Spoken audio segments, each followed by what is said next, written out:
has made it very clear that let the peace, let the normalcy be restored in the valley in Jammu and Kashmir.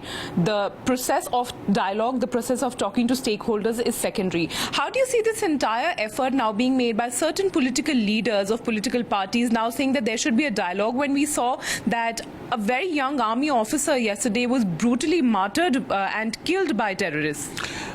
No, I think as far as holding a dialogue or not holding a dialogue or when to hold is best left to the discretion and the wisdom of the concerned agency, the Ministry of Home Affairs, the inputs received by the Ministry of External Affairs, and therefore I think this has to be a decision taken on certain sound conclusions, and we do not have too much comment on this. But of course, yes, unless normalcy is restored, it is difficult to move ahead at any level.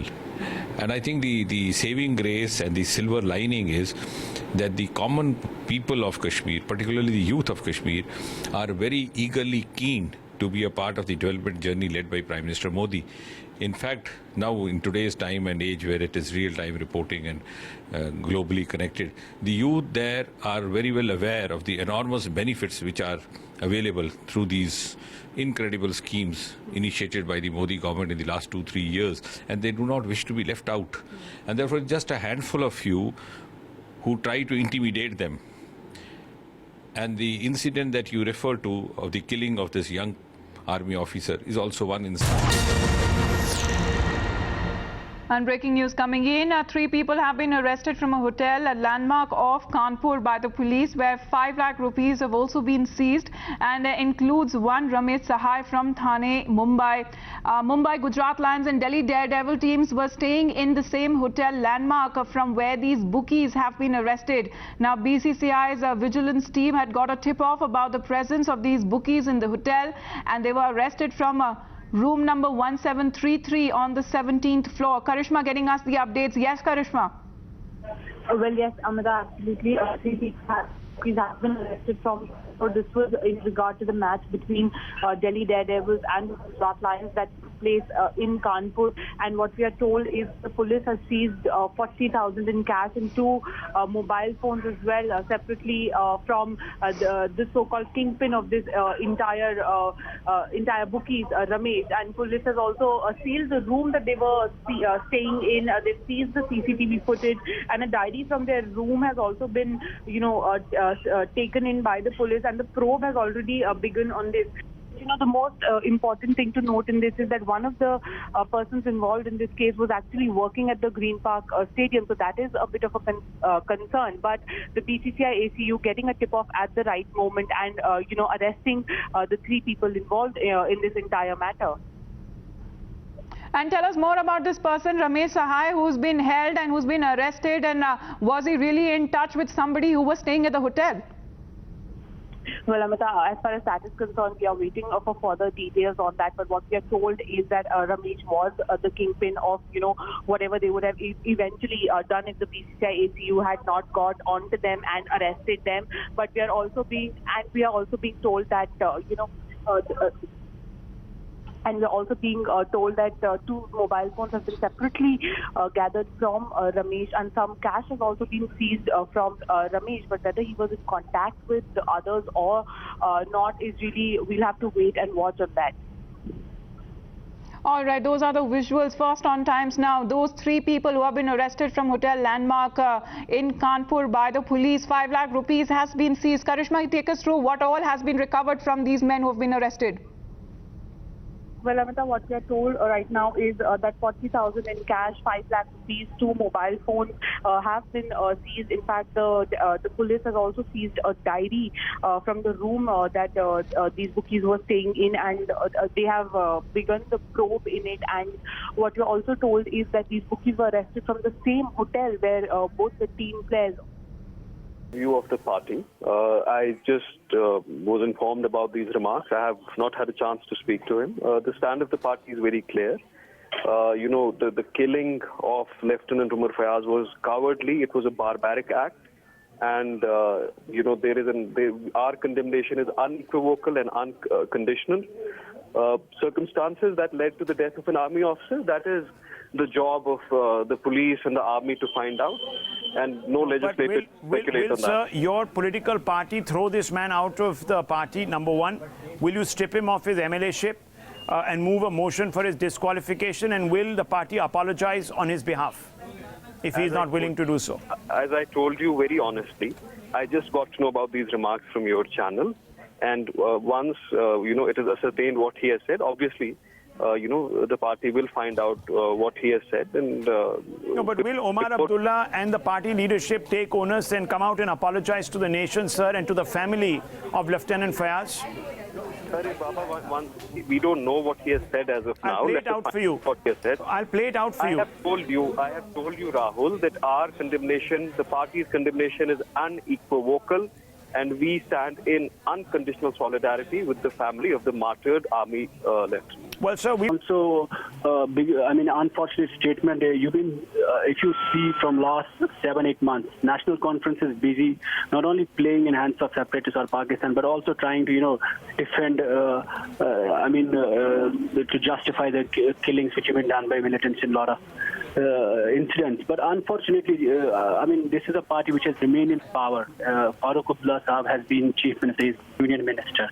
This is a party which is beneficiary of the accession, which has been biggest beneficiary of the mainstream politics in Jammu and Kashmir. Just because they are out of power and they can go to any extent, it tells you about the desperation, frustration in the party, because just they are in opposition. They can play to any side. It doesn't matter. All they need is share, and they're fighting for it. They've been trying to destabilize the government since from the beginning. They've been running a campaign about how we're making people insecure about RSS, BJP, all such things. They've been part of BJP, and it was good when they were part of NDA. Now, when PDP is part of NDA, they had created a insecurity among people in Kashmir. So I think people in the country need to understand how this family has ruined the interests of Kashmiris and the interests of the country. How they were trying to blackmail. Will you demand, sir, his expulsion from the assembly action? Course, would you now move, and should not an he FIR be filed, sir, against this man for inciting passions in the valley and sedition? They owe an apology to the nation. They owe an apology to the nation, and let the party clear its stand. Let's see what's National Conference up to.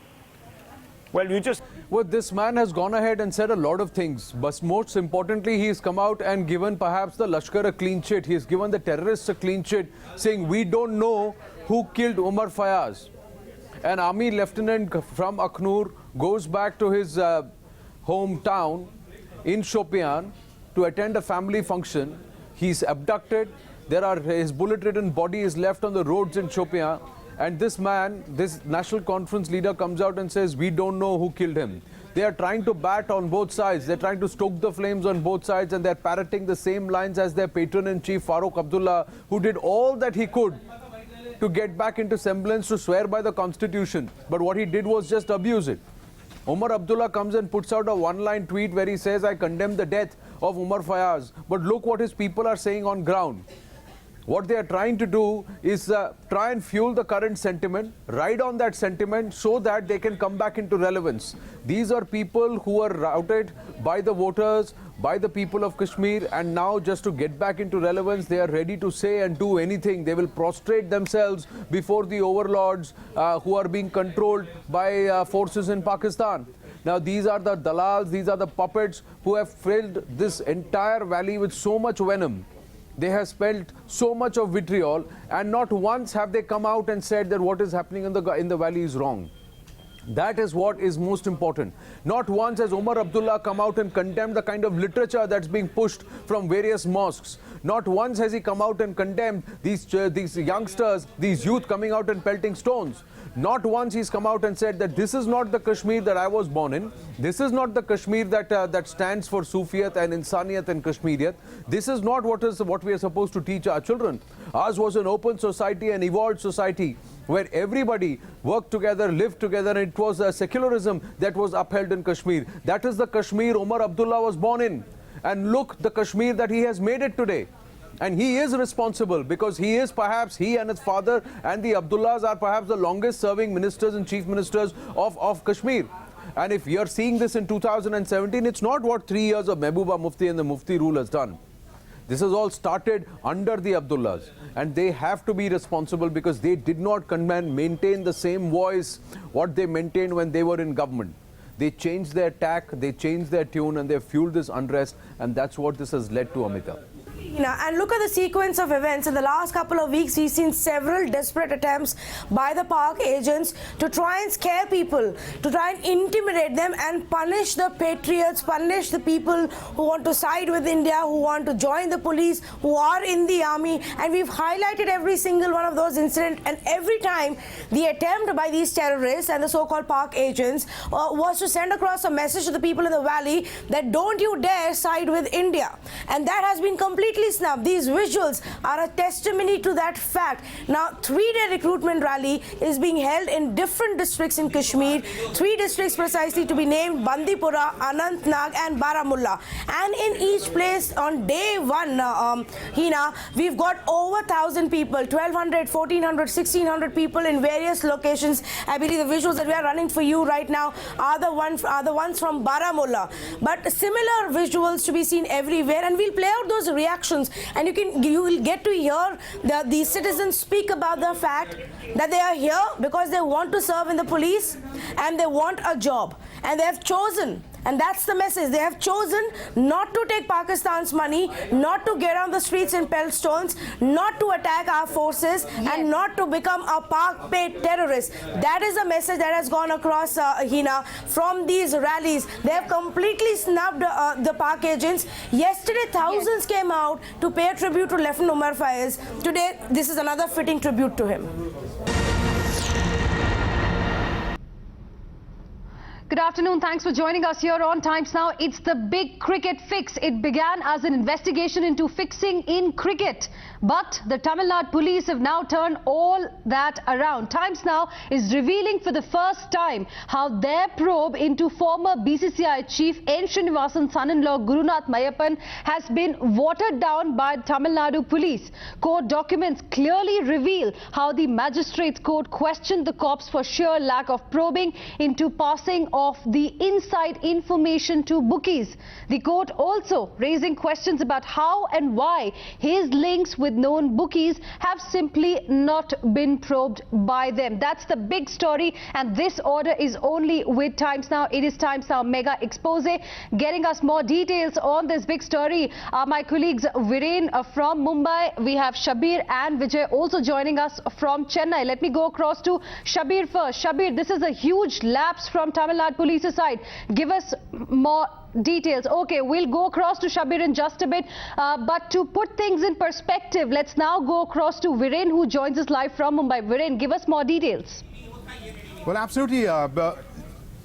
Hina. Let's just in fact show you these documents that we have accessed here at Times. Now, these are the magistrate court documents that my colleague Shabir has brought to us, and it clearly is an indictment of the Tamil Nadu police's probe into the IPL fixing scandal. The direct charge that's been leveled against them is the question of watering down the charges against them from a fixing charge to a betting charge, which really carries a fine of 1,000 rupees and little more than that. And this could be very significant. Hina. Yes, indeed. Now let's go across to Shabir as well, Viren, for more details. इससे पहले मैं एक बात अरविंद केजरीवाल जी के लिए कहना चाहता हूं, चुप चुप बैठे हो, जरूर कोई बात है। कपिल, कल संजय सिंह ने कुछ विदेशी दौरों की जानकारी दी, आपको आगे मत जाओ भाई, आगे मत जाओ।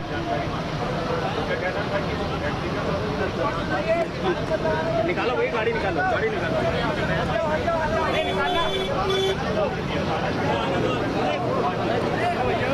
तो बाकी 5 लोग भी अपने अपने रिश्तेदारों के नाम बता दे जो उनकी हवाई यात्राओं के खर्चे उठा रहे थे।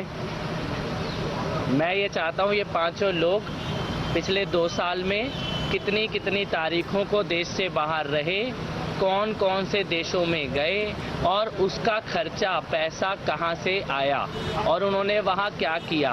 ये बड़े स्पष्ट सवाल है, कितनी कितनी तारीख को कौन कौन से देशों में गए 5 लोग और उसका खर्चा और पैसा कहां से आया। बड़ा ही स्पष्ट सवाल है, बड़ा ही सिंपल सवाल है। अगर कुछ छुपाने के लिए नहीं है तो 1 मिनट में जवाब दिया जा सकता है। कपिल, आज आप गए, आपने क्या वहाँ पर बातचीत की, आपको जो जानकारी मिली है? डिटेल आने का इंतजार कीजिए। डिटेल दे नहीं पा रहे, ये अपने आप में पब्लिक है, सब जानती है। कपिल सीधा सवाल है, एसीबी आप गए, एसीबी में मंडे को भी आपको जाना है, क्या अभी तथ्य आपने उनके सामने रखे हैं? बेशक आप रिवील ना कीजिए कि एविडेंस, लेकिन किस मामले मैं बता रहा हूँ, टैंकर स्कैम के अलावा जो नहीं, आज केवल और केवल टैंकर घोटाले के बारे में अपना पूरा बयान वो दर्ज करा के आया हूँ एंटी करप्शन ब्यूरो में, और उसके बाद मंडे को एक बार दोबारा जाना है। पार्टी अपने सिद्धांतों से भटक गई है, गुग्गी का जाना दुखदायक है। पार्टी नहीं भटकी है सिद्धांतों से, 4 या 5 लोग हैं। मैंने कल गुरप्रीत गुग्गी जी से प्रार्थना की कि पार्टी मत छोड़िए, इन 4-5 भ्रष्टाचारी लोगों को हम बाहर निकालेंगे। गुरप्रीत गुग्गी जी ने जो सवाल उठाया है वो बहुत खतरनाक है। हिंदुस्तान की राजनीति में इतनी बड़ी बात आज तक हुई नहीं है कि पार्टी का स्टेट कन्वीनर ये बोल रहा है कि महिलाओं के शोषण की शिकायतें आईं, जो शिकायतें उन्होंने अरविंद केजरीवाल जी को और उनकी साथ की टीम को दे दी। उन महिलाओं के शोषण की शिकायतों पर अरविंद केजरीवाल जी और उनकी साथ की टीम ने कोई कार्रवाई नहीं की। इससे दुखी होकर गुरप्रीत गुग्गी जी पार्टी छोड़ रहे हैं। मुझे लगता है आज़ादी से लेकर आज तक हिंदुस्तान के इतिहास में किसी पार्टी में इस प्रकार का आधिकारिक तौर पर कोई राज्य का प्रभारी स्टेट कन्वीनर ये बात बोले कि महिलाओं का शोषण हुआ, उसकी शिकायतें भी आईं और वो शिकायतें पार्टी के प्रमुख अरविंद केजरीवाल जी को दे भी दी गईं, और उसके बावजूद भी कार्रवाई तो दूर, इस मसले में कोई चर्चा ही नहीं है, कोई बात ही नहीं है। एक आपराधिक चुप्पी साध कर बैठे हुए हैं। मेरे को लगता है कि ये हिंदुस्तान के इतिहास का सबसे भयानक महिलाओं की सुरक्षा से जुड़ा हुआ सवाल सामने आया है।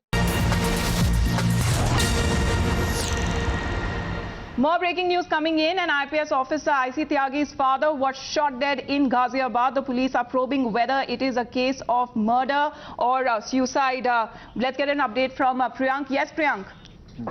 The incident happened last evening around 10 p.m. when IC Tyagi's father was found dead in a pool of blood in his house in Ghaziabad. He was 65 years old, and right now IC Tyagi is working as is presently posted in the cooperative cell in Lucknow.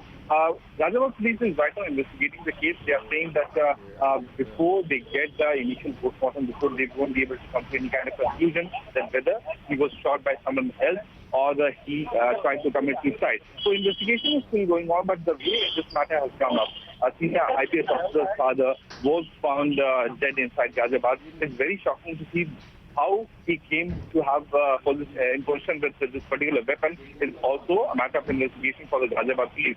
So far, the SP city has told us that the investigation is going on, and very soon they'll be able to come out with further detail regarding how this incident has turned up. Back to you. All right, Priyank, many thanks for getting us the updates on this story.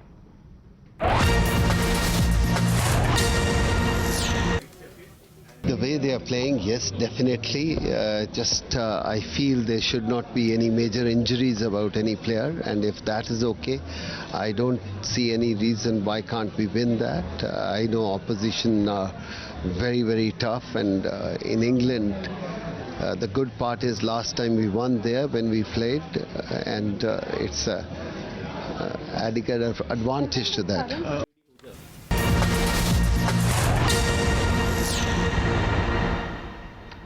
Well, the Calcutta High Court Judge Justice Karnan, who was convicted in a contempt case, has gone off the radar and may have left the country. That is what his lawyer Peter Ramesh is saying, and reports are also suggesting that he was last seen in Chennai. Now, Kolkata police is camping in Chennai to arrest him. Shabir on the phone line with the latest. Shabir, what are the whereabouts of Justice Karnan? Well, that is something which is still unclear, because day before yesterday, Karnan was in Chennai and he addressed a press conference in which he made several allegations as usual. But right now, the Kolkata police is here, and yesterday they had they searched for Justice Karnan in Kalahasti, because there was a speculation that he might have visited Kalahasti temple. but the police couldn't find him. And right now they're back here in Chennai, and even as we speak, the Kolkata police is camping at the Tamil Nadu DGP's office, where they are having a meeting with the DGP to try and locate Justice Karnan. And meanwhile, I spoke to Karnan's lawyer, Peter Ramesh, and he says that Justice Karnan has not contacted him, but he cannot confirm whether he is in Chennai, or there is also a speculation that he might have left the country. So this is something that we are getting to hear from Justice Karnan's advocate, and also Justice Karnan is actually contemplating to approach the Supreme Court and various other forums to try and get some kind of remedy, is what we are being told by Karnan's lawyer. But clearly at this point in time, one can say that Justice Karnan has gone missing, and he is nowhere to be seen, and the cops are trying to find his location. But Shabir, are there any now lapses in part of the police as well? Because 36 hours after the arrest order was asked by the Supreme Court. But I request you to stay on with us. We have a reaction coming in from Justice Karnan's lawyer. Let's listen in. Presently, Mr. Justice Karnan is anticipating on a mercy plea before the Honorable Rashtrapati, who is his appointing authority, on the ground that he has to file a review application once the final orders have been passed by the 7 judges. The 7 judges have passed an order. It is only an advance order. The final orders has not been passed. Once the final orders are passed, only he can review or file a curative application before the Supreme Court. So he is filing a mercy application before the President of India to grant him interim bail, until then to sign the papers for his review application on medical ground. Number 2, he wants a personal interview with the Honorable Rashtrapati to see him and to forward his complaint, which is pending before him. It has neither been accepted nor been rejected by the Honorable Prime Minister or the President of India. He wants that to get it to forwarded to the Parliament. Number 3, third ground, what he wants to make is he wants Rashtrapati, who is his appointing authority, to file a case before the International Court of Justice, as in the case of the Pakistan jail prisoner, Indian prisoner, where India has filed a petition and a condemned prisoner, a stay has been granted, because no court. Former Delhi Minister Kapil Mishra has reached the office of the Anti-Corruption Bureau. Remember, today he was to record his statement with the ACB officials. Let's get on a word from Priyank, who's been tracking his movement. Yes, Priyank, take us through what's happening at the moment. I think Kapil Mishra has just gone inside the ACB office, and what we can tell you to our viewers that he has joined the probe on the 3 complaints which were given by him this week only. Kapil Mishra had sought time from the Anti-Corruption Bureau of Delhi to appear and give some more evidence and record his statement regarding the alleged corruption cases which were happening in the PWD department. There were 3 complaints basically which were given by Kapil Mishra in his last appearance before the Anti-Corruption Bureau. One was related to the alleged bribe money which was paid by Sachin Jain to Arvind Kejriwal. One more complaint was pertaining to the foreign tours which has been done by other members of Aam Aadmi Party who are not the ministers, but still being a member of the Aam Aadmi Party, they misused the government money to travel abroad. And there was no point of them going along with other ministers. So that these were the 3 basic complaints which were given by Kapil Mishra, since we know that he has been sitting on hunger strike at his residence. And after the attack which happened on Kapil Mishra, today we saw that Delhi police had escorted his vehicle with 2 gypsies along with the district police officers who have brought him to this Anti-Corruption Bureau.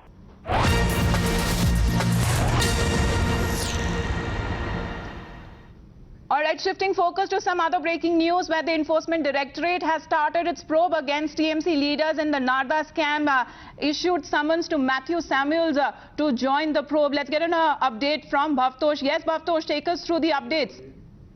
Well, in fact, he has been asked to join the probe on 18th of May before the Enforcement Directorate. This is important because he is the man who, in fact, reportedly carried out the sting operation on TMC leaders. In fact, he managed to at least catch hold of 12 sitting MLAs, ministers and MPs of TMC taking cash payments from unnamed sources, and this was done ahead of general election in 2014, after which the sting was only shown in 2016, raising many questions as to why for 2 years this sting operation was not shown anywhere. Our ED had filed a case under PMLA against all TMC leaders as well as some very close aides of Mamata Banerjee last month. He is the first person who will record his statement. In fact, he has already been questioned by the CBI, which is probing this case. He has said earlier that he can identify all the top leaders of TMC who are taking cash or money from unnamed sources. In fact, the ED case could cause more trouble for TMC than even the CBI case, primarily because ED has passed to attach and even freeze bank accounts. And also, Bhavtosh, are we expecting that others also will be called in for questioning? Because right now the summons has only been issued to Matthew Samuels to join the probe. But in fact, most leaders will be called in for questioning. There are 12 leaders, including some top and close aides of Mamata Banerjee, like Swagato Mitra and Madan Mitra. They all will be called in for questioning. ED has, in fact, in the case that they have registered under PMLA, have mentioned all the leaders who were caught on camera taking cash. So it's expected that in next month or so, they will be called in for questioning and their statement will also be recorded.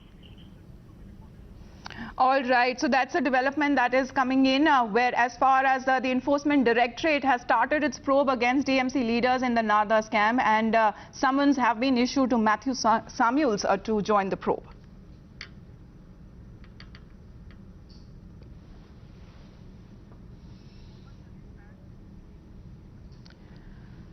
Mohammad Salim on the phone line with the latest. He is going to share his views on the story. Mohammad Salim, now what do you think? The news is tightening on Mamata Banerjee and her leaders. We are seeing that the Enforcement Directorate has started its probe in the Narada scam.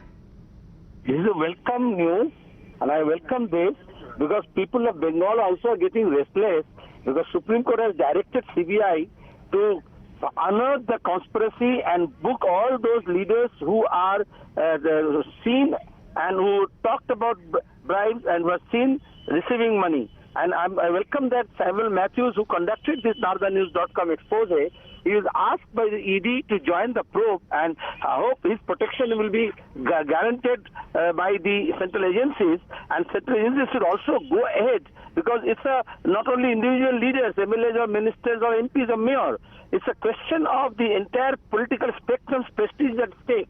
The way the dozens of leaders have been caught. So I think ED must convict them, and for that they must gather all the evidence, and Samuel Matthews also should also help, and whoever else. There are thousands of victims in Bengal who have been coerced and who have been forced to pay the Trinamool leaders for every other work, be it the developmental works, be it the government schemes, be it the private work. So I think the root is deep and it must be unearthed. Absolutely. All right. So this issue is already gathering political steam. Mohammad Salim, many thanks for sharing your views with us. Now, Union Home Secretary Rajiv Mehrishi will be visiting Jammu and Kashmir to take stock of the situation there. Home Secretary will also meet Governor N.N. Vora, Chief Minister Mehbooba Mufti, and discuss with them the prevailing situation as it is in the state of Jammu and Kashmir. Nikunj is with me on the phone line now. Yes, Nikunj, what more can you tell us about this meeting coming up? Well, Home Secretary's visit is coming at a time when previously unknown dimension is unfolding in the Jammu and Kashmir. It's kind of an unprecedented challenge where we've seen unarmed soldier, unarmed army officer being killed by, militants barging into his house. This has never happened in the past, even at the peak of the militancy, that unarmed visiting soldiers, and you have to keep in mind that in the entire state of Jammu and Kashmir, there's a large number of soldiers employed in Indian Army or the paramilitary forces. There's a full battalion called Jammu and Kashmir Light Infantry in the Indian Army. So the number of service personnel is huge, and if service personnel visiting their homes face this kind of difficulty, in fact a threat to their life, the ultimate threat, then the situation can turn very, very precarious, because those are also men bearing arms, and it would then be difficult for them to control and take any extreme measures against these traitors, these terrorists, these Pak stooges. So therefore, it's kind of an, I would not call it an explosive situation, but I would say it's a dangerous situation to tackle, with which Home Secretary has been dispatched. Former Delhi Minister Kapil Mishra has reached the office of the Anti-Corruption Bureau. Remember, today he was to record his statement with the ACB officials. Let's get on a word from Priyank, who's been tracking his movement. Yes, Priyank, take us through what's happening at the moment. I think Kapil Mishra has just gone inside the ACB office, and what we can tell you to our viewers that he has joined the probe on the 3 complaints which were given by him this week only. Kapil Mishra had sought time from the Anti-Corruption Bureau of Delhi to appear and give some more evidence and record his statement regarding the alleged corruption cases which were happening in the PWD department. There were 3 complaints basically which were given by Kapil Mishra in his last appearance before the Anti-Corruption Bureau. One was related to the alleged bribe money which was paid by Sachin Jain to Arvind Kejriwal. One more complaint was pertaining to the foreign tours which has been done by other members of Aam Aadmi Party who are not the ministers, but still being a member of the Aam Aadmi Party, they misused the government money to travel abroad, and there was no point of them going along with other ministers. So that these were the 3 basic complaints which were given by Kapil Mishra, since we know that he has been sitting on hunger strike at his residence. And after the attack which happened on Kapil Mishra, today we saw that Delhi police had escorted his vehicle with 2 gypsies along with the district police officers who have brought him to this Anti-Corruption Bureau.